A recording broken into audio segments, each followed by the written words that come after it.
c'est Entrepreneuriat maintenant. On parle de la conduite du changement, comment rester dans l'air du temps et puis épouser ce qui est nécessaire pour faire croître toujours son entreprise. C'est Entrepreneuriat avec la coach Ina Mariam, n'est-ce pas? C'est ça? Oui. Bonjour coach. Elle est master coach Bonjour. corporate et live coaching. En tout cas, plein de cordes à son arc. Elle nous instruit chaque mercredi et jeudi. On a un jingle?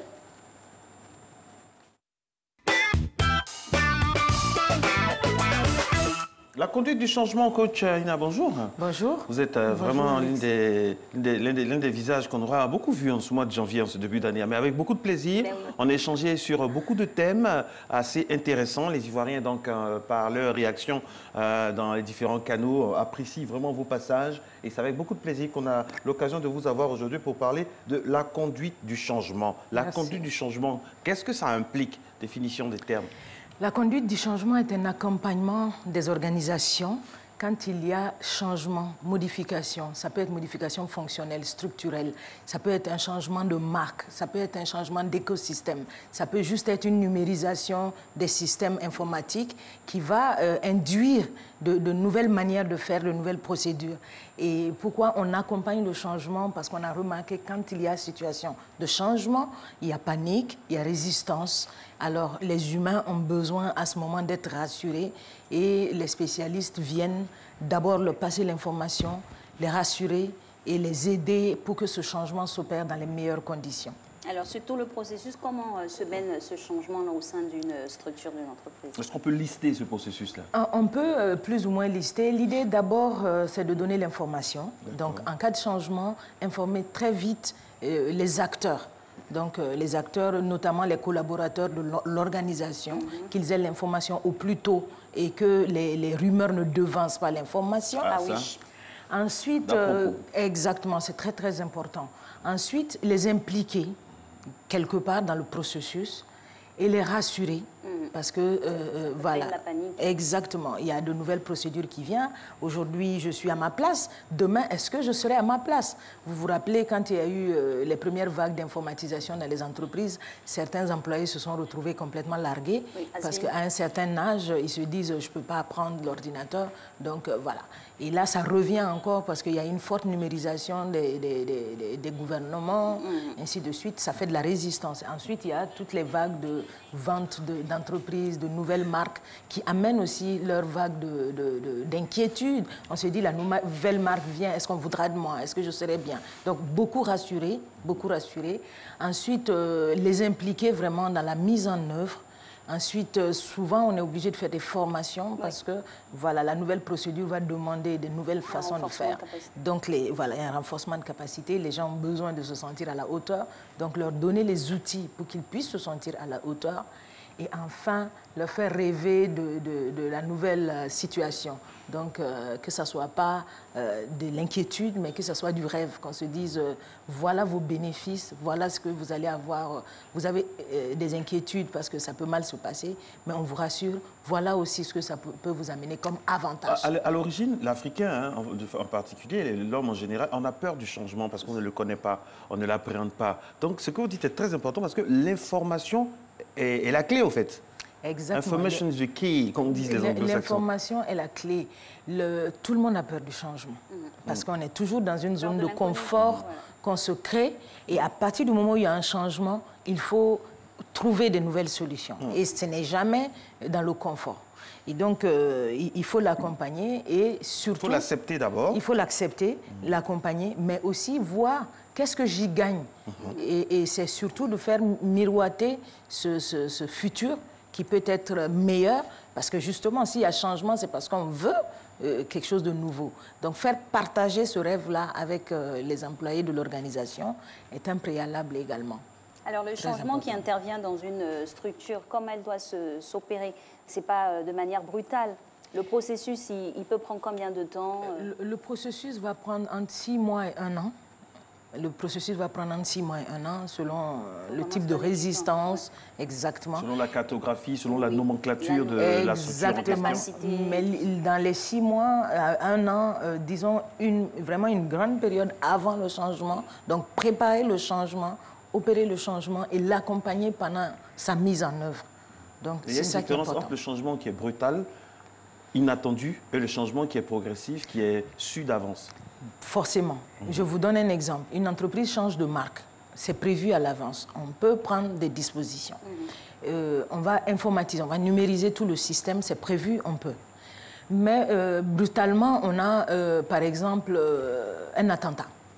Un attentat va changer tout l'écosystème commercial d'une zone. Et ça, ce n'est pas prévu. Et là, forcément, on n'allait pas le préparer. Mais il faut réagir. Il faut accompagner les gens. Parce qu'ils vont se retrouver dans un nouveau système, s'adapter et trouver de nouvelles manières de faire. Par exemple, il y a des villes dans lesquelles les touristes ne viennent plus. Et c'est parce que justement les gens sont résistants au changement, parfois, que les choses ne se passent pas bien. Dans ce genre de contexte, il faudrait les aider à mettre d'autres systèmes de vente en marche. Et donc, quand ce n'est pas prévu, c'est encore plus... C'est un choc. C'est un choc. Mais comment les accompagner toujours, malgré tout, les rassurer et leur dire de réfléchir à qu'est-ce qu'on peut mettre en place comme nouvelle procédure. Et pratiquement au sein de l'entreprise, à qui incombe cette, on va dire, ce déploiement progressif de changement, d'appréhension? Aux spécialistes de la conduite du changement, moi j'en suis par exemple une, je suis spécialiste de la conduite du changement. Est-ce que c'est pas un travail collégial? Maintenant, bien sûr, mais maintenant c'est accompagné par les managers de la structure et des personnes clés qui seront choisies, donc qui vont nous aider à implémenter la procédure. C'est ce que je disais tout à l'heure. Des hommes de changement. À la fin, au final, ce n'est pas un travail collégial. Forcément. C'est-à-dire qu'il y a quelqu'un qui est dévolu à cette tâche de façon... Parce que c'est la formation, mais au sein de l'entreprise, on va s'appuyer sur des pools et des agents de changement. Je prends le cas d'un naming, par exemple. D'un naming, l'entreprise doit changer de nom. Ça se prépare sur plusieurs moments, mais celui qui est chargé, par exemple, de l'identité visuelle de l'entreprise ne va pas travailler seul. Il va travailler, par exemple, avec le sociologue, les psychologues, des gens de l'entreprise, les gens de l'échelle -1, -1, pour que tout le monde puisse être en adéquation avec ce changement de nom, par exemple. Exactement. Il y a ceux qui vont travailler sur la nouvelle image, mais il y a le service communication interne qui va beaucoup nous aider aussi à intervenir pour l'information et canaliser surtout les managers également. Canaliser l'information. Oui, il ne faut pas qu'il y ait de fuite des fois. Exactement. Rassurer, partager. Et ensuite, voilà, les choses se passent beaucoup mieux ensuite. Ça rejoint ce que vous dites toujours, la vision. C'est-à-dire qu'il faut que tout le monde ait la vision du changement. Il faut que tout le monde intègre cette vision du changement dans l'entreprise. Exactement. Et donc, dans la procédure, c'est ce que je vous disais tantôt, il est très important de faire rêver les gens de la nouvelle situation. Et souvent, c'est plutôt le contraire qui se passe. Il y a une nouvelle marque, c'est la panique. Alors, on a une procédure qui les amène à voir cette nouvelle procédure, cette nouvelle situation comme quelque chose d'excitant, d'intéressant, de motivant.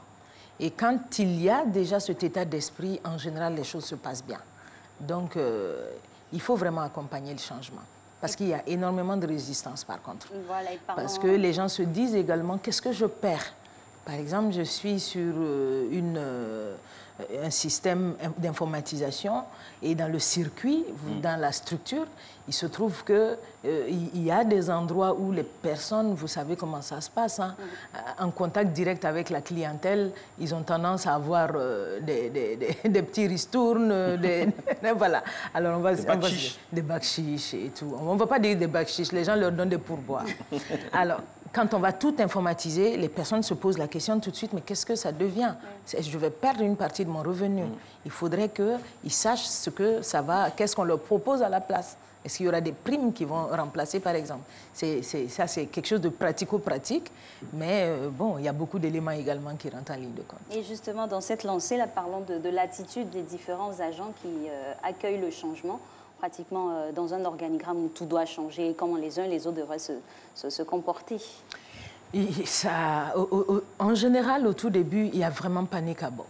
Quand il s'agit de changement, il y a toujours panique à bord au début. Mais justement, on est là pour ça, pour rassurer.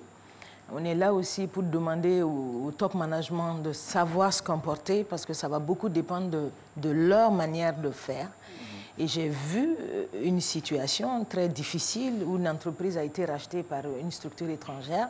Donc, il y avait changement de marque et tout le reste. Mais ils n'ont pas communiqué, ils n'ont pas accompagné le changement. Et qu'est-ce qui s'est passé? Les anciens employés ont entendu dire qu'on ne voudra plus d'eux et ils ont commencé à se forger un pool de résistance. Il y a eu un bras de fer énorme et à la fin, ça a cassé. Ils ont été obligés de tous les licencier, tout simplement parce que leur changement n'a pas été accompagné. Et au départ, il était prévu de garder tous les employés de l'ancienne structure. Mais le changement n'ayant pas été prévu, enfin, il n'y a pas eu d'information, ils n'ont pas été accompagnés. Donc, l'information, disons, les rumeurs ont pris le pas. Et quand il y a rumeur, chacun va dire ce qu'il a envie de dire.